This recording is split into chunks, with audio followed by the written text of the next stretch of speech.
Najdziwniejsze jest to, że możesz obudzić się zmęczony, zanim jeszcze zaczniesz cokolwiek robić.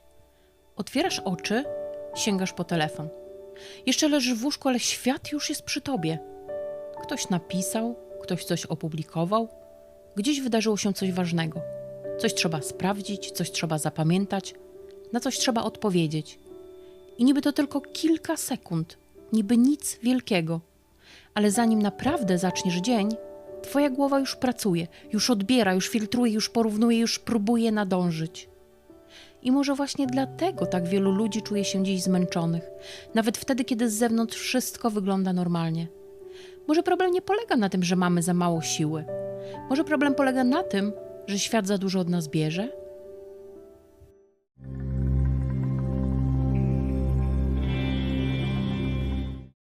To nie zawsze jest zmęczenie po czymś wielkim. Nie po katastrofie, nie po jednym trudnym wydarzeniu. Nie po dniu, który można łatwo wytłumaczyć. Czasem to był zwykły dzień. Kilka wiadomości, kilka rozmów, kilka obowiązków, trochę internetu, trochę hałasu, trochę planowania, a trochę udawania, że wszystko jest okej. Trochę myślenia o tym, co jeszcze można zrobić. I wieczorem pojawi się to dziwne pytanie. Dlaczego my jesteśmy tak zmęczeni? Przecież nic takiego się nie stało. Nie przebiegliśmy maratonu, nie wydarzyło się nic dramatycznego. Nie zrobiliśmy nawet wszystkiego, co było zaplanowane. A jednak czujemy, jakby cały dzień powoli coś z nas zabierał. Nie gwałtownie, nie od razu, po kawałku. Jakby świat przez cały dzień nie krzyczał, tylko szeptał, ale bez przerwy. I właśnie ten szept potrafi być bardziej męczący, niż nam się wydaje. Bo trudno odpocząć od czegoś, czego nawet nie nazywasz problemem. Często mówimy o zmęczeniu tak, jakby chodziło tylko o pracę. O szkołę, o obowiązki, o zadania, o rzeczy, które trzeba zrobić. Ale problem zaczyna się dużo wcześniej i kończy dużo później. Zaczyna się od chwili, w której budzik nie jest już tylko budzikiem. Jest telefonem, komunikatorem, gazetą, telewizorem, centrum powiadomień i oknem do życia innych ludzi. Poranek nie jest już tylko porankiem. Często jest pierwszym wejściem do świata, który natychmiast czegoś od ciebie chce. Wchodzi do twojej głowy, zanim jeszcze zdążysz dobrze się obudzić. A potem idzie z tobą wszędzie. Do autobusu, do samochodu, do sklepu, do pracy, do szkoły, do kuchni, do łóżka, do chwil, które miały być spokojne. Do chwil, które miały być tylko twoje. I dlatego możesz mieć wolny dzień, a nadal czuć, że nie odpoczywasz. Możesz nic wielkiego nie robić, a nadal czuć wyczerpanie. Możesz siedzieć w domu i mieć wrażenie, że cały dzień był pełny.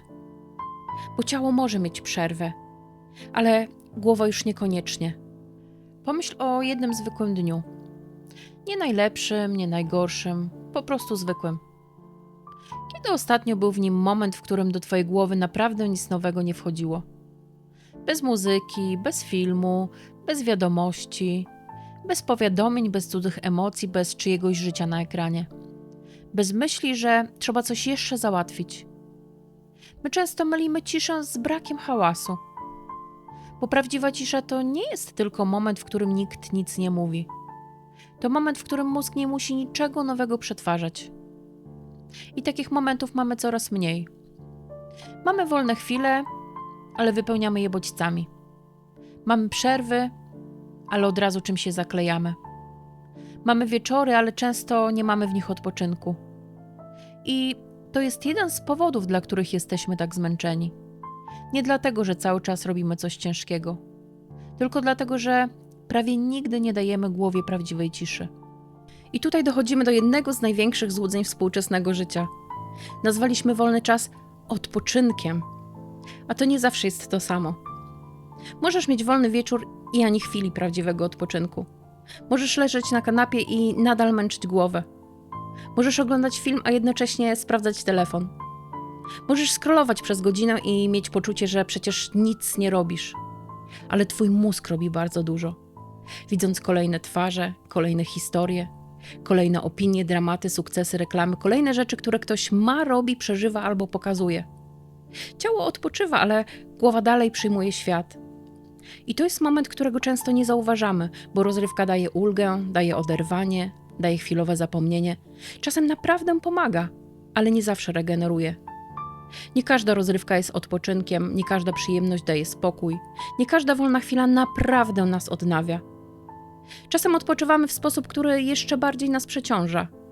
Wracasz wieczorem do domu, nie masz siły na rozmowę, nie masz siły na książkę, nie masz siły na spacer, ale masz siłę scrollować i nie dlatego, że telefon naprawdę daje ci odpoczynek, tylko dlatego, że nie wymaga od ciebie niczego na start. Nie pyta, czy masz siłę, nie każe się ogarnąć, nie wymaga decyzji. Po prostu daje kolejny bodziec, a potem kolejny i po całym wieczorze takiego nic nie robienia możesz czuć się tak, jakby twoja głowa ani na chwilę nie wyszła z pracy. To jest paradoks naszych czasów. Świat miał być łatwiejszy. I w wielu sprawach naprawdę jest. Możemy zamówić jedzenie bez wychodzenia z domu, sprawdzić drogę w kilka sekund, porozmawiać z kimś po drugiej stronie świata, czy znaleźć odpowiedź na każde pytanie. Możemy oglądać, słuchać, kupować, uczyć się i pracować szybciej niż kiedykolwiek. Ale łatwiej nie zawsze znaczy lżej. Czasem łatwiej znaczy szybciej, a szybciej oznacza, że mniej rzeczy może poczekać. Bo skoro można odpisać od razu, to często wypada odpisać od razu. Skoro można sprawdzić od razu, to sprawdzamy od razu. Skoro możemy być dostępni przez cały czas, to coraz trudniej na chwilę zniknąć. I nagle wygoda zamienia się w presję. Technologia, która miała oddać nam czas, często wypełnia każdą jego lukę. Świat nie tylko stał się prostszy, stał się bardziej obecny. Wszędzie, cały czas. Jakby życie nie miało już drzwi, które można na moment zamknąć? Może dlatego tak trudno o tym mówić? Bo to zmęczenie jest dziwne. Nie zawsze wygląda poważnie i nie zawsze da się je łatwo uzasadnić. Bo jak powiedzieć komuś, jestem zmęczony hałasem świata? Jak powiedzieć komuś, jestem zmęczony tym, że nawet kiedy odpoczywam, moja głowa nadal pracuje? To brzmi zbyt ogólnie, zbyt miękko, zbyt mało konkretnie. Więc mówimy coś prostszego. Nie mam siły, muszę się ogarnąć, za dużo siedzę w telefonie. Albo to chyba lenistwo, skoro inni jakoś dają radę. I tak niewidzialne zmęczenie zamienia się w osobistą winę. Zamiast zobaczyć przeciążenie, zaczynamy widzieć problem w sobie. Zamiast powiedzieć, mam za dużo bodźców, myślimy, nie ogarniam. Zamiast powiedzieć, potrzebuję ciszy, myślimy, coś jest ze mną nie tak. A kiedy do zmęczenia dochodzi poczucie winy, człowiek robi się jeszcze bardziej wyczerpany, bo czasem da się odłożyć telefon, ale dużo trudniej odłożyć to, co zdążyło już wejść do głowy. Może więc warto zatrzymać tę myśl, która pojawia się automatycznie. Jestem słaby, słaba, nie daję rady, inni funkcjonują normalnie, tylko nie ja. Może to nie jest cała prawda. Może nie chodzi o to, że masz za mało siły. Może chodzi o to, że świat codziennie zabiera ci jej trochę za dużo. Trochę przez tempo i oczekiwania, trochę przez porównania, hałas i ciągłą dostępność. A trochę przez to, że nawet odpoczynek stał się kolejną porcją rzeczy do przetworzenia. To nie znaczy, że nic nie da się zrobić. Ale może pierwszy krok nie polega na tym, żeby bardziej się zmuszać. Może pierwszy krok polega na tym, żeby przestać mylić zmęczenie z wadą charakteru. Bo człowiek nie jest maszyną. Nie może być cały czas dostępny. Cały czas skupiony, spokojny, gotowy, cały czas dobrze funkcjonujący w świecie, który sam nigdy nie odpoczywa. I może czasem najbardziej ludzka rzecz, jaką możemy zrobić, to nie przyspieszać. Tylko na chwilę przestać udawać, że ten rytm jest normalny. Tak często czujemy się dziś zmęczeni. Ale może nie dlatego, że życie jest ciężkie. Może dlatego, że zrobiło się zbyt głośne, zbyt szybkie, zbyt pełne spraw, które proszą o naszą uwagę. Zbyt pełne porównań, powiadomień, oczekiwań i informacji. I może właśnie dlatego tak bardzo potrzebujemy dziś nie kolejnej motywacji, nie kolejnego planu, nie kolejnego sposobu na bycie lepszym, ale chwili, w której świat na moment przestaje do nas mówić. Bo człowiek nie gubi siebie od razu, gubi się powoli. W hałasie, w pośpiechu, w porównywaniu, w ciągłym byciu dostępnym. W wieczorach, które miały dawać odpoczynek, a tylko zmieniały rodzaj zmęczenia.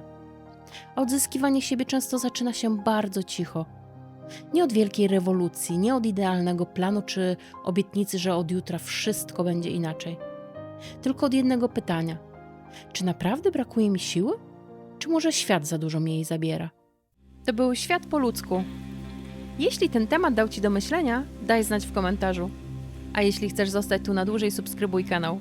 Do zobaczenia w kolejnym odcinku.